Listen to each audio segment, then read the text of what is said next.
મુખમાં જઈ રહ્યા છે અને કાળ એનો કોળિયો કરી રહ્યો છે અને કાળ કોઈને છોડે એમ નથી.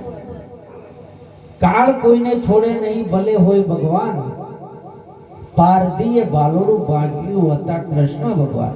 કૃષ્ણને પણ આ શરીર છોડવું પડ્યું છે, તો આપણે કેમ?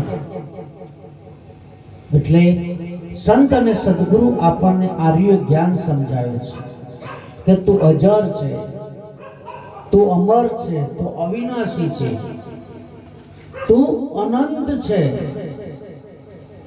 અને તારું ક્યારે પણ કાળ બગાડી શકાય એમ નથી. પણ ક્યારે એ ભૂમિકા ઉપર રહીએ ત્યારે, અને એ ભૂમિકા એવી છે કે ચક્ર સેદી અને જે ચડે માળે એ સાતમી ભૂમિકા ભાળે, અને એ ભૂમિકા પર જો ત્યારે સતત પ્રકાશ છે. એટલે સંત મહાપુરુષે કહ્યું છે, સાંભળ્યાની સાથી રે સુરતા તો લેરોલે છે, ત્રિવેણીના ઘાટે રે અનુભવોની વાતો કે છે.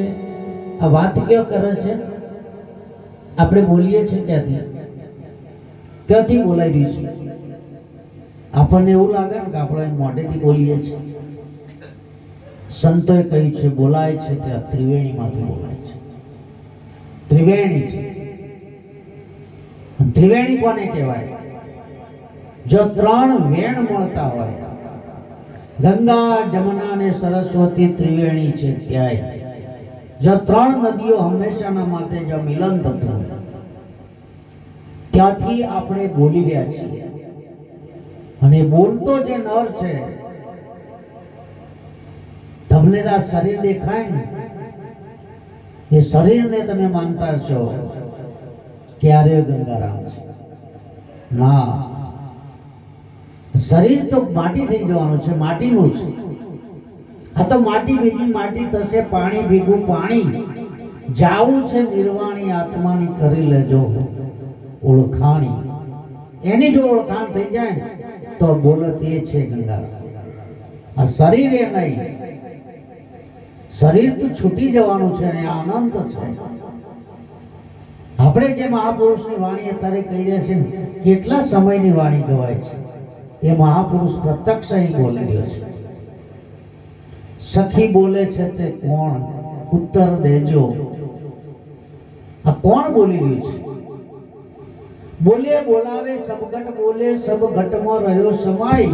આ જ્યારે જુઓ તેવો ને તેવો સ્થિર થઈને દિયા ઠેરાય.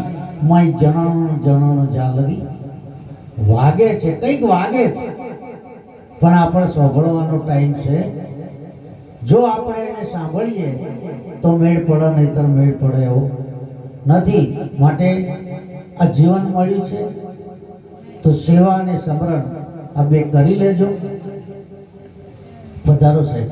ઓહો, જય. અચાનક આવે ઈશ્વર.